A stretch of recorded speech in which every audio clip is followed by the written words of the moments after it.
The underestimation. The Vesperi Imperium had ruled the galactic arm for 12,000 cycles. Their technology was unmatched, their telepathic hive mind unbreakable, and their military might without rival. They had subjugated 17 sentient species and eradicated another 6 that had refused submission. They did not conquer for resources or territory. They already had abundance. They conquered because that was their nature, their evolution, their destiny. When their long-range sensors detected signals from the third planet of an unremarkable yellow star, the Imperium dispatched a standard reconnaissance probe. The data it returned was processed and categorized by their vast neural networks in seconds. A young species, barely 100 years into their space age, with laughably primitive technology. Their weapons were chemical propellants and crude nuclear devices. Their ships still used combustion engines. Their communications were unencrypted radio waves. In the great amphitheater of the Imperium's capital world, Sovereign Commander Xith addressed the assembly of hierarchs. His iridescent carapace gleamed under the light of 3 artificial suns as his compound eyes surveyed the gathered nobility. Our next conquest will be simple. A primitive species calling themselves humans. They have not even unified their planet, still fighting amongst themselves over arbitrary territorial boundaries. They will be a level 1 acquisition. Minimal resources required, maximum benefit. The assembly clicked their mandibles in agreement. The level 1 acquisition was barely worth their attention, but new servants were always welcome in the ever-expanding Imperium. The invasion fleet departed with minimal ceremony. A mere 100 warships, the smallest force protocol would allow. They arrived in the Sol system 3 Earth months later, establishing orbit around Jupiter to prepare their assault. Their strategy was standard: disable communications, destroy military installations, eliminate leaders, and accept surrender. When the first Vesperi strike force descended on Earth's moon base, they expected terrified surrender. Instead, they encountered strange, gleeful resistance. The human defenders were outmatched, outgunned, and had no hope of victory. Yet they fought with an intensity that bordered on madness. Warning to all units, the strike commander transmitted to the fleet. The humans display unusual aggression despite clear inferiority. Adjust protocols accordingly. The Vesperi escalated their assault, deploying advanced weaponry typically reserved for level 3 acquisitions. They targeted Earth's major military installations simultaneously, expecting to break human morale. What happened next would be debated in Vesperi war colleges for generations. At the United Earth Defense Command in Geneva, Admiral Harriet Rodriguez watched as alien ships materialized above every major military base on the planet. The casualty projection scrolled across her screen. 85% of Earth's conventional forces would be destroyed in the first hour. "We need to evacuate the civilian leadership," her second-in-command urged. "We can't win this." Rodriguez studied the tactical display, her expression remarkably calm given the circumstances. She sipped her coffee, set the mug down with deliberate precision, and straightened her uniform. "I'll handle it," she said. What the Admiral did next defied all Vesperi military doctrine. She didn't concentrate Earth's remaining forces, she scattered them. She didn't protect key infrastructure. She abandoned it. She didn't establish a defensive perimeter. She ordered seemingly random, isolated attacks across all theaters. The Vesperi hivemund, designed for perfect coordination and logical progression, couldn't process the apparent chaos of the human response. Their neural networks struggled to identify patterns where none existed, to predict moves that followed no established military wisdom. "They're irrational," Sub-Commander Vex reported to the Sovereign Commander. "They sacrifice strategic positions to save insignificant outposts. They ignore obvious threats to pursue minimal gains. They laugh when cornered." Psychological warfare, the Sovereign Commander dismissed. "They will break soon enough." But they didn't break. 3 months into what should have been a 2-week conquest, the Vesperi faced something unprecedented in their long history: a stalemate against a technologically inferior species. At Installation 17, a remote research outpost in Antarctica, Commander Eliza Chen watched as 30 Vesperi dropships descended through the blizzard. Her facility housed nothing of strategic value, just climate researchers and a small security detail. Evacuation was impossible in the storm. "Command, we have multiple hostile contacts. Requesting instructions," she reported. "Hold position, Commander. Reinforcements are unavailable," came the reply. "Understood," she said, closing the channel. She turned to her wide-eyed team. "It seems we're on our own." A young researcher spoke up, her voice trembling. "What do we do?" Chen checked her sidearm and smiled. "Don't worry. I'll handle it." What happened at Installation 17 would later be known as the Miracle of Antarctica. Using nothing but standard equipment, environmental suits, and intimate knowledge of the terrain, Chen's team lured the Vesperi force into the labyrinthine ice caves beneath the station. The aliens' thermal vision was useless in the extreme cold. Their communication failed in the dense ice. Their superior numbers became a liability in the narrow passages. By the time the blizzard cleared 3 days later, nearly the entire Vesperi force had been neutralized. Chen's team had suffered only 6 casualties. When the incident report reached the Vesperi command ship, Sovereign Commander Xith personally reviewed the footage. He watched the human commander in action, not a seasoned warrior, but a scientist who had adapted instantly to impossible circumstances. In the final recording, as she disabled a Vesperi battle mech with nothing but a flare gun and some repurposed research equipment, she was smiling. "What is wrong with these creatures?"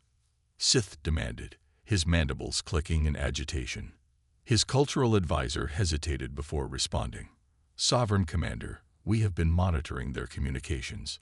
There is a phrase they use repeatedly before performing these improbable actions." "Explain." "They say, 'I'll handle it.' It appears to be more than just words. It seems to trigger a psychological state where failure becomes inconceivable to them." Xith's compound eyes flickered with the Vesperi equivalent of disbelief. "Impossible. No species can alter reality with words." "Not reality, Sovereign Commander, just their perception of it. And in doing so, their capabilities." Similar reports flooded in from around the planet. A lone pilot who destroyed 7 Vesperi interceptors before crashing his burning aircraft into an 8th. A retired soldier who held a mountain pass against an entire alien platoon for 6 hours using hunting rifles and improvised explosives. A civilian engineer who reprogrammed a communications satellite to disrupt Vesperi navigation systems across an entire continent. And always preceding these impossible acts, "I'll handle it." The Vesperi Council of War convened an emergency session. For the first time in their long history, they faced not just resistance, but the possibility of defeat against a species they should have crushed effortlessly. "The humans do not understand that they are beaten," Sub-Commander Vex observed. "They continue fighting as if victory is possible." "Because to them, it is," replied the cultural advisor. "When a human says, 'I'll handle it,' they enter a state of mind where limitations cease to exist in their perception. They become something more than they were." Sovereign Commander Xith's carapace darkened with anger. "Bring the main fleet, all of it.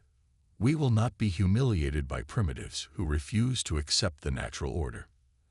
As the message was relayed across subspace, Xith stared at the blue-green planet below. The Vesperi had never deployed their full military might against a Level 1 civilization before. It was unprecedented, excessive, and necessary. "Primitives," he hissed, "who refused to die." Across Earth, humans continued their impossible resistance, unaware that the real war had barely begun. The reckoning. The arrival of the Vesperi main fleet darkened Earth's skies. 10,000 warships, each larger than the largest human city, formed a metallic constellation above the battered planet. Humanity looked up, and for the first time since the invasion began, felt the cold grip of true fear. In the underground remains of the Pentagon, The United Earth Defense Council gathered for what might be their final meeting. Admiral Rodriguez, her uniform now worn and stained with 3 months of continuous combat, addressed the haggard assembly. "The Vesperi have committed their entire military to our destruction," she said, her voice steady despite her exhaustion. "Our analysts estimate we have less than 72 hours before they begin planetary bombardment." General Wei of the Asian Coalition forces leaned forward. "Evacuation? Impossible at scale," Rodriguez replied. "We can get perhaps 10 million people to the Mars and Luna colonies, but Earth has 11 billion. A heavy silence fell over the room.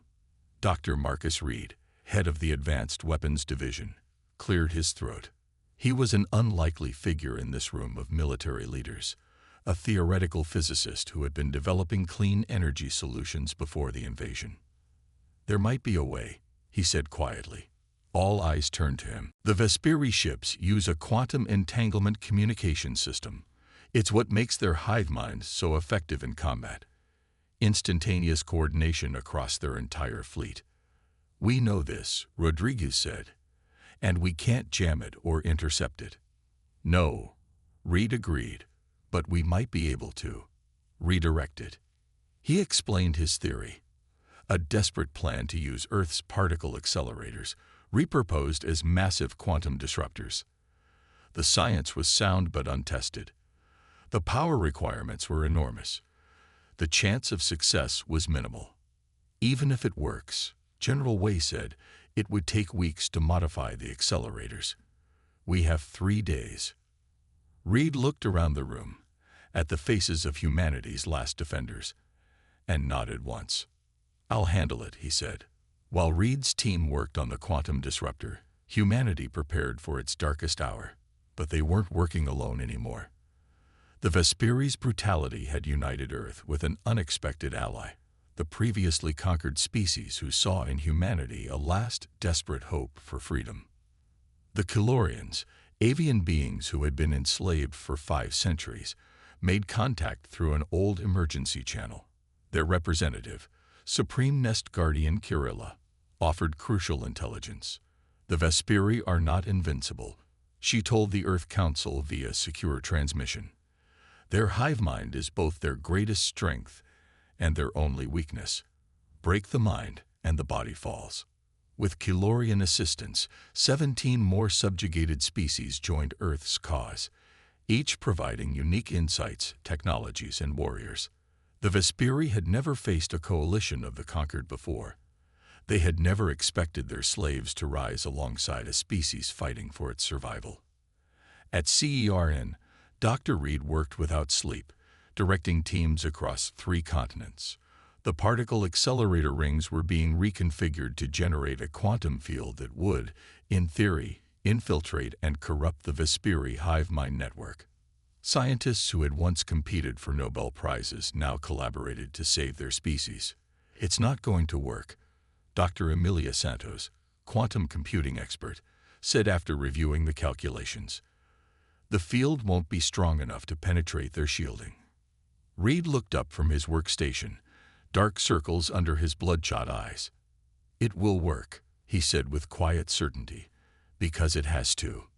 48 hours into their 72-hour deadline, the Vesperi began positioning for bombardment. Admiral Rodriguez ordered all remaining military assets to engage, a suicide mission designed to buy Reed just a few more hours. Earth's combined air forces, bolstered by ships from the Kilorian Resistance and other allied species, launched against the Vesperi armée. It was the largest space battle in galactic history, and by all conventional metrics, entirely one-sided. But conventional metrics hadn't accounted for human desperation, nor for the fury of species fighting for freedom after centuries of enslavement. On his flagship, Sovereign Commander Sith watched with growing unease as the battle unfolded in chaotic patterns. The Allied forces weren't fighting to win. They were fighting to create gaps in the Vesperi formation, to pull ships out of position, to disrupt the perfect symmetry of the hive mind's battle plan. "They're targeting our communication nodes," he realized suddenly. "All units, protect the quantum relays."